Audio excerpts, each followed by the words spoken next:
حضرت انس بن مالک رضی اللہ تعالیٰ عنہ ارشاد فرماتے ہیں کہ ہم نبی پاک علیہ السلام کی بارگاہ عالی مرتبت میں حاضر تھے۔ اچانک نبی پاک علیہ السلام نے مسکرانا شروع کیا، یہاں تک کہ میرے پیارے محبوب صلی اللہ تعالیٰ علیہ وسلم کے مقدس دانت مبارک ظاہر ہو گئے۔ اور صحابہ فرماتے ہیں جب حضور مسکراتے تو دانتوں سے ایسا نور نکلتا تھا کہ مسجد نبوی شریف کی دیواریں بھی روشن ہو جاتی تھیں۔ حضور مسکرائے تو سیدنا عمر رضی اللہ تعالیٰ عنہ نے عرض کیا کہ یا رسول اللہ صلی اللہ تعالیٰ علیہ وسلم، میرے ماں باپ آپ پر قربان ہو، کس بات پر آپ ہنسے؟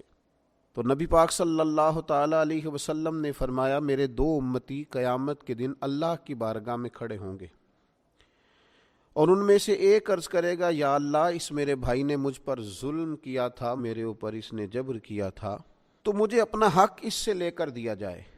تو حضور علیہ السلام فرماتے ہیں اللہ تعالیٰ اس شخص سے فرمائے گا کہ اپنے بھائی کو اس کا حق دو۔ عرض کرے گا، مالک میرے پاس تو اب کوئی نیکی بچی نہیں، کہاں سے حق دوں؟ تو اب وہ جو مدعی ہے، جو دعویٰ کر رہا ہے کہ میرا حق اس سے لے کے دیا جائے، وہ عرض کرے گا، مالک پھر میرے گناہ ہی اس پر ڈال دیے جائیں۔ حضور مسکرا رہے ہیں، جناب انس بن مالک فرماتے ہیں، لیکن اس بات پر آ کر حضور کی آنکھوں میں آنسو آ گئے۔ نبی کریم صلی اللہ تعالیٰ علیہ وسلم فرمانے لگے، وہ بڑا ہولناک دن ہوگا قیامت کا۔ لوگ اس دن تلاش کریں گے کہ کوئی ایسا شخص ہمیں ملے، ضرورت محسوس کریں گے کہ جو ہمارا بوجھ اٹھائے۔ اب وہ شخص عرض کرتا ہے، مالک میرے پاس تو کوئی نیکی نہیں ہے، اور یہ کہہ رہا ہے میرے گناہ ہی اس پر ڈال دیے جائیں۔ تو نبی پاک علیہ السلام فرماتے ہیں اللہ تعالیٰ اس مدعی سے فرمائے گا، ذرا سر تو اٹھا، جنت کی طرف تو دیکھ۔ تو وہ جنت کی طرف سر اٹھا کر دیکھے گا، اور دیکھ کر عرض کرے گا، مالک میں ایک چاندی کا شہر دیکھ رہا ہوں جس میں سونے کا محل بنا ہوا ہے، ہیرے جواہرات سے مرصع ہے وہ محل۔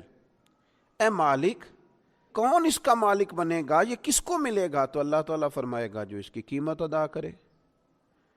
تو وہ عرض کرے گا، مالک اس کی قیمت کون ادا کرے گا؟ تو اللہ تبارک و تعالیٰ فرمائیں گے، تو بھی اس کا مالک بن سکتا ہے۔ تو بڑے تجسس سے، بڑے شوق سے عرض کرے گا، مالک میں کیسے مالک بن سکتا ہوں؟ تو اللہ فرمائے گا، تو اپنے بھائی کو معاف کر دے، میں تجھے اس محل کا مالک بنا دیتا ہوں۔ کر دے معاف اپنے بھائی کو، درگزر کر اپنے بھائی سے، بھول جا اس کی خطاؤں کو، کچھ دیر کے لیے چھوڑ دے جو اس نے غلطیاں کی، تو معاف کر دے اسے، اور میں اس محل کا تجھے مالک بناتا ہوں۔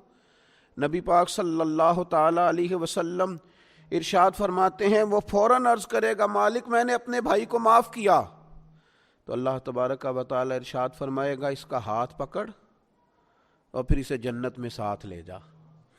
جا، گویا میں نے اسے بھی جنت دی۔ یہاں شارحین حدیث نے لکھا ہے کہ یہ جس کو کہا جا رہا ہے کہ اس کو پکڑ کے جنت میں لے جا، اگرچہ اس سے غلطیاں ہوئیں لیکن بعد میں اس نے توبہ سچی کی، اس نے اللہ کی بارگاہ میں گڑ گڑا کے معافیاں مانگی، اس نے کوشش کی حق ادا کرنے کی، لیکن اگر کچھ کمیاں رہ گئیں تو چونکہ سچا تھا، ادا کرنا چاہ رہا تھا، کچھ باتوں پہ پہنچ نہ سکا، تو آج اللہ تبارک و تعالی اس کی طرف سے لوگوں کو صلہ عطا کر رہا ہے۔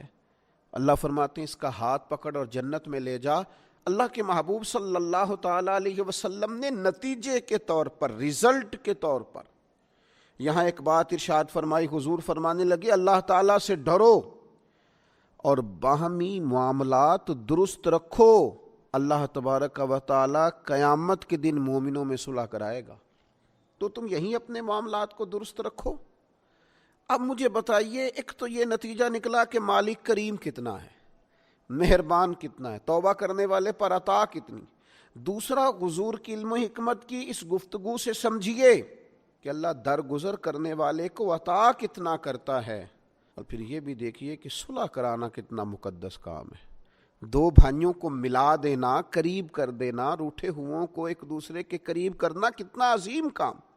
تو نبی پاک علیہ سینے میں گنجائش پیدا کریں اور اپنوں کے لیے درگزر کا دروازہ کھولیں۔ اللہ تعالیٰ سمجھنے کی توفیق عطا فرمائے۔